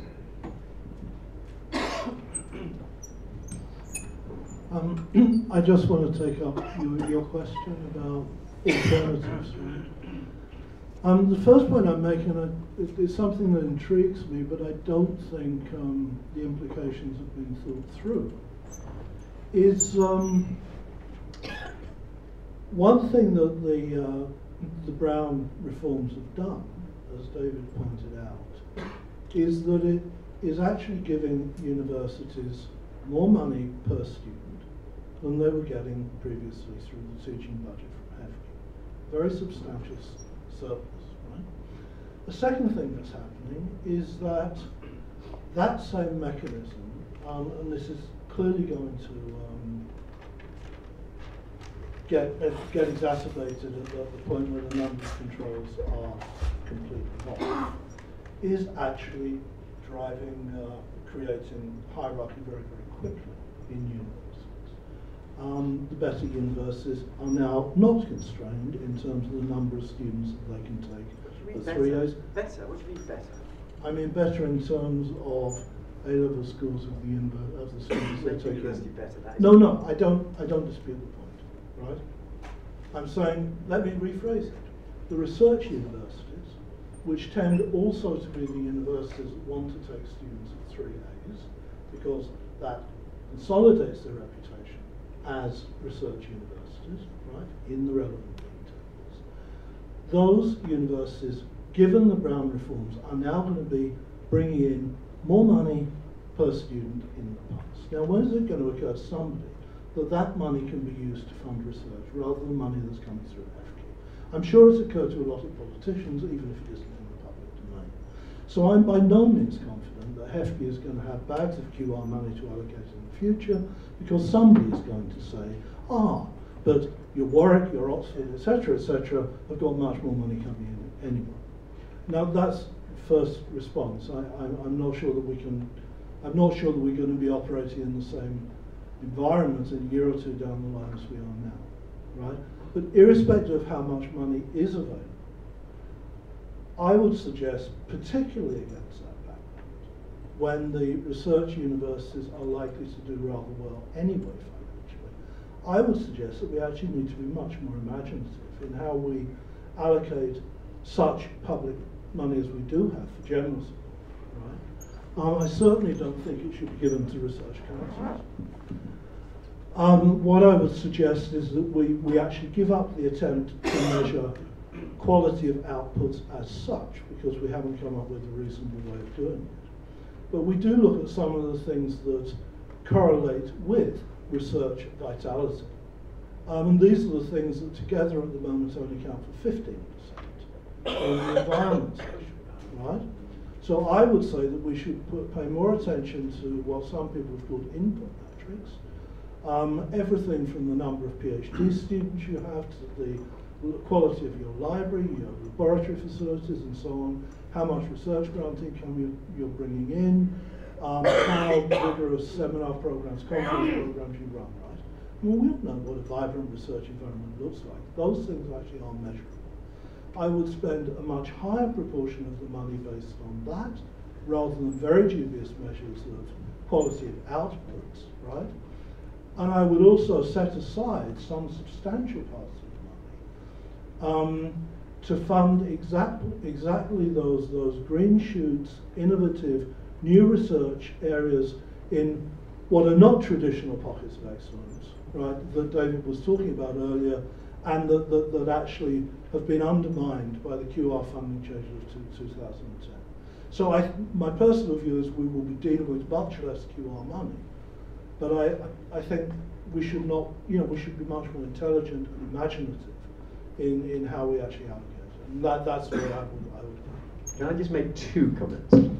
First of all, it was great to hear you say there is now more money going into universities for teaching in the new system. I'm not sure the audience would entirely have accepted if I had said it, but you've had an independent person there. And of course it is arithmetically and factually correct. There is more money going in for teaching, there is more money behind the average student for the pay-fair education than there was 4 years ago, and to achieve that in an age of austerity, I think for universities is something we can all be very much welcome.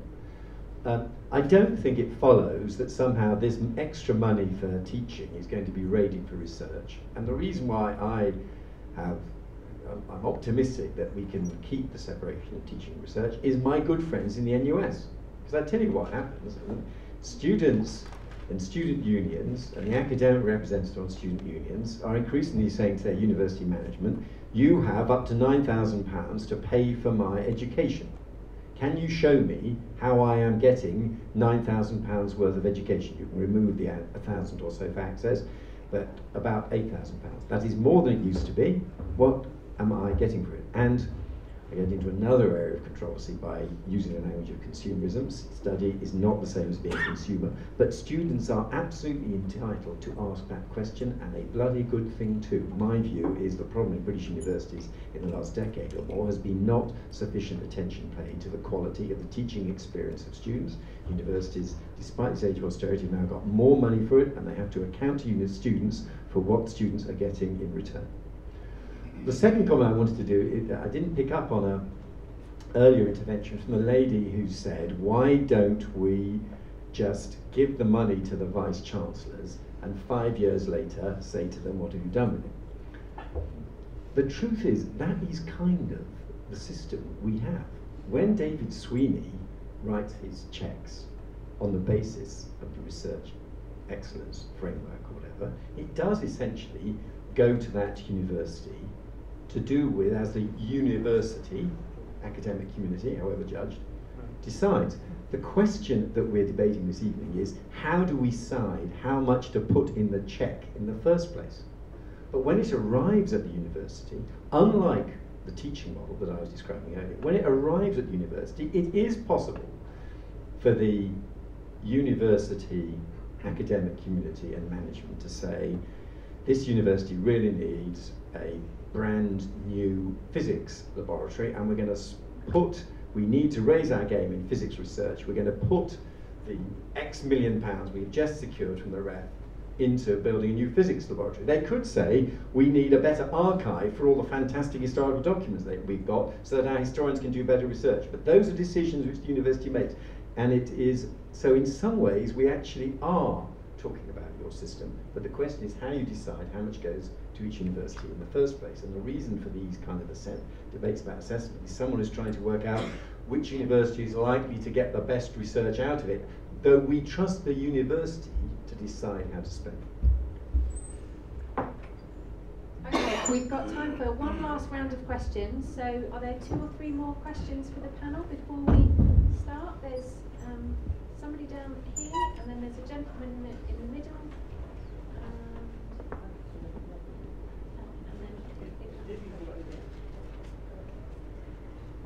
I'm Tarek Barkawi from London School of Economics. I wonder if the panelists might comment on the relationship between the REF and internal changes in university governance. One of the things we have to deal with in the REF is that academics are very amenable to governance by the REF. Why has that been? And does the emasculization of faculty senates and the schoolification of departments have something to do with it? Thank you. Yes, what I say really bears on that question. I think Rodney Livingstone, Southampton University, and I really just wanted to endorse the comment you made about the opportunity costs of the REF. I'm well out of the system and don't think I would have succeeded very well in it if I'd still been in it. But I still talk to academics, and there seem to be two groups. And firstly, I think what you say about the cost to the panelists is terrific. It really does take a year of their lives, their academic lives. And I think that is oppressive. But even more worrying, I think, is when I talk to people who are not on panels, but are simply members of university staff, and I think that what you've said or implied is that the REF is being used as a kind of intimidatory mechanism of control. And I do feel this too. They're all terrified. I don't think a system of evaluation which terrifies the university members of staff is likely to produce the best research results. I know that fear is probably, in small measure, not a terrible thing, but there does seem to be too much of it about. Thank you. Okay, well, we've only got a little while left, so I'll start again with Thomas, and if you could just... Yeah, is that working? No, that's working. Wait, I'll just show it. The REF clearly affects internal governance. When it's research that brings in the differential funding, as in the REF, everybody's suddenly got to be a researcher, and it's got to be to research. Everybody's excellent. You know, whatever happened to modesty? You know, when was it that satisfactory became unsatisfactory? When was it that excellent became average? And now that we're all world leading, or well, actually that's pretty average as well. Now we need to be world beating.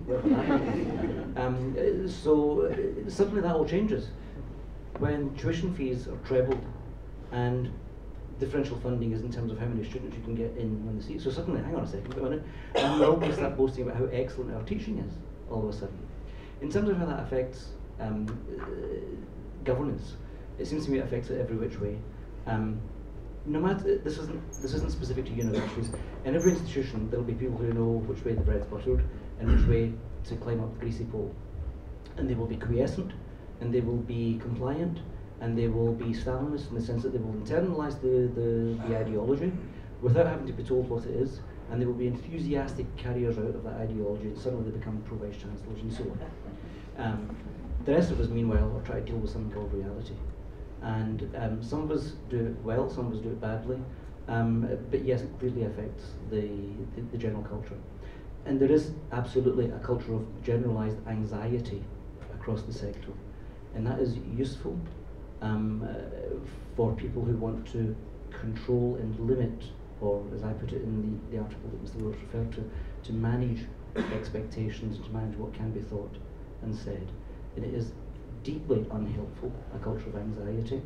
Yes, a wee bit of fear might be okay now and again, but for Christ's sake, you can't run a university on fear, because what you get then is something called bullying instead of teaching.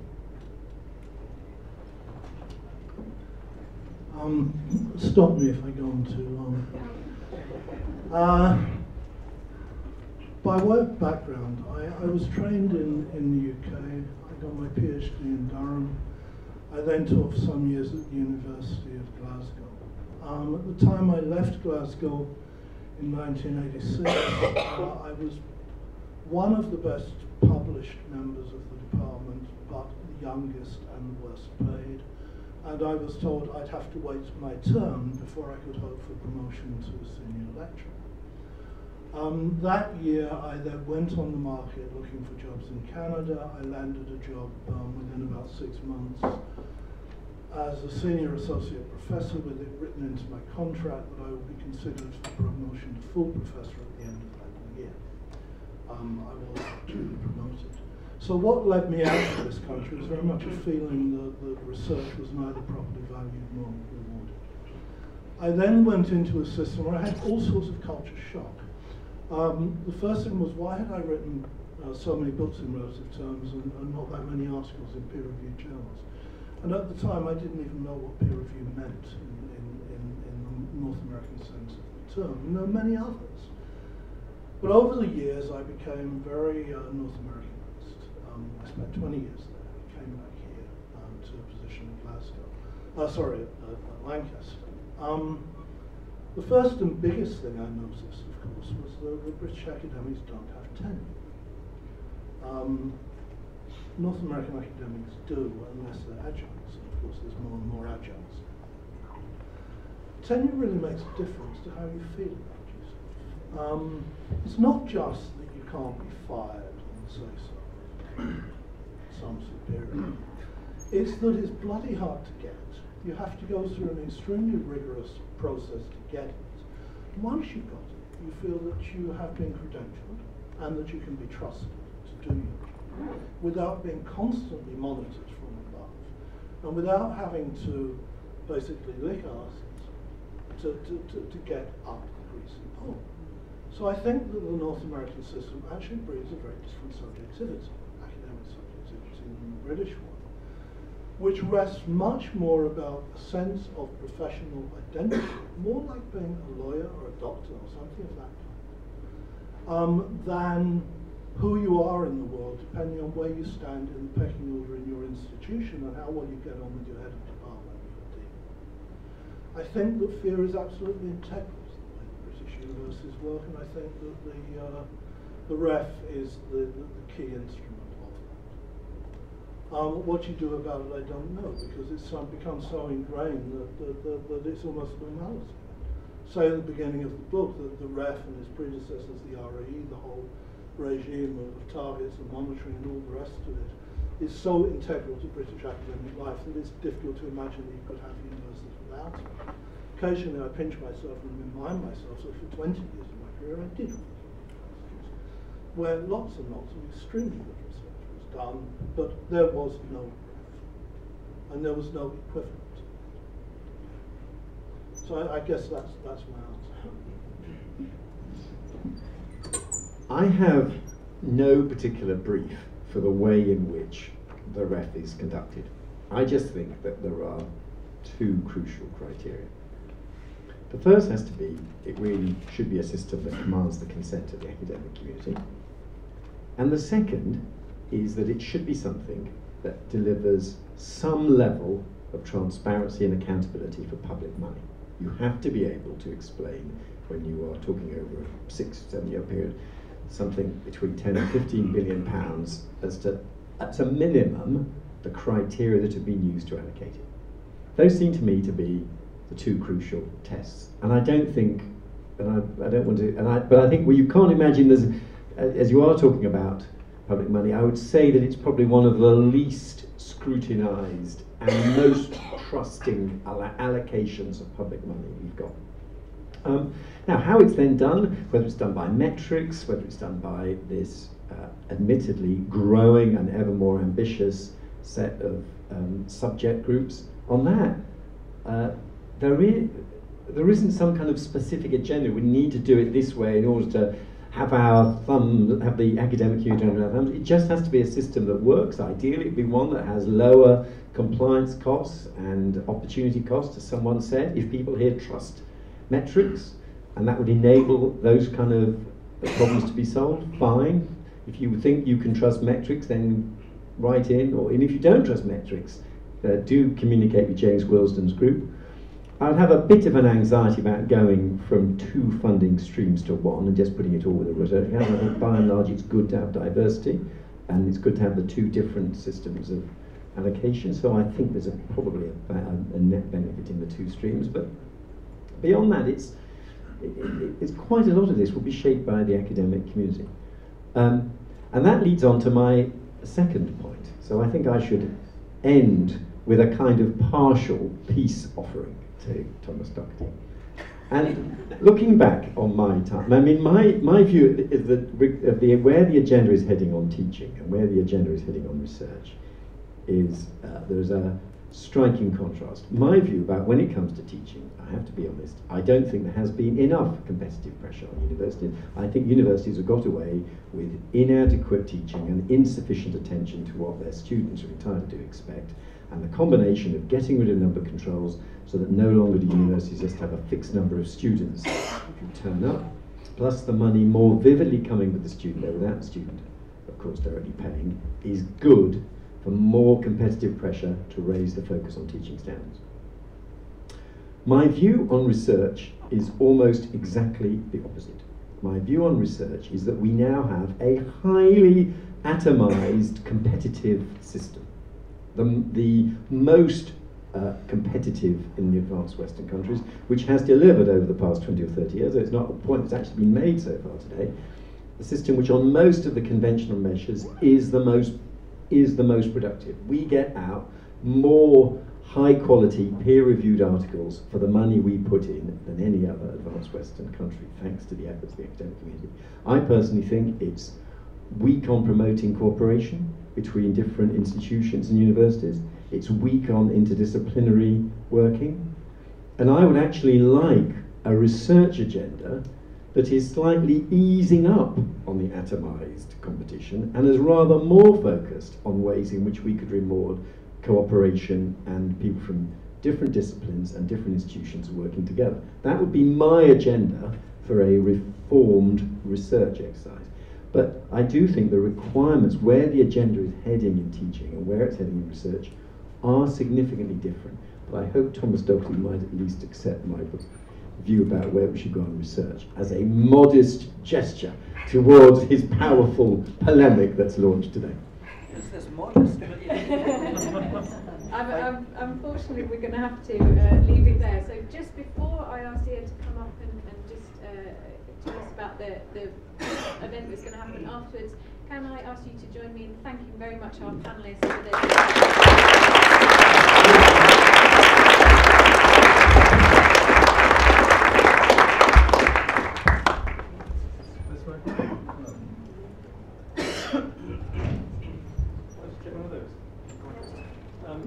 I'll be very quick. So, hello, just to say, well done everyone. I'm very grateful to everyone for putting in the energy and effort, and especially for our panellists who've had to do a lot in a short time to pull this together, and Jane in particular for agreeing to chair it only this morning. I thought the panel was predictably spicy and challenging, and therefore far more interesting than many panel debates I've had to sit through before. And I enjoyed it very much for that reason, including David Sweeney's polemic against polemic, which I'll take up with him separately. But it seems entirely apt, given how high the stakes are for a thriving higher education sector, which everyone's motivated to try and achieve, and at a time when we're waiting for the REF results to come out next week, it seems entirely appropriate to have engaged, wide-ranging, disputatious comment, not least because the issues are phenomenally complex and interweaving, and we can see just a glimpse of that today. And so going back to something that Kieran was saying in her introductory remarks, it's entirely apt for us as a publisher to feel we can circulate as freely and as untrammeled as possible the authorial voices that can contribute to that complex debate, even if those voices are arguing sometimes in a disputatious and controversial way.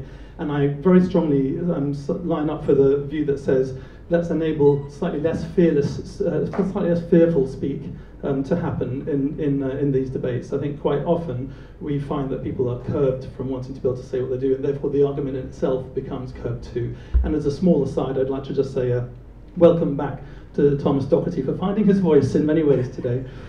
So finally then, let's take these arguments and take them over a drink, which I'm sure will only amplify their quality and insight. Those drinks are going to happen in the Nash and Ogden rooms.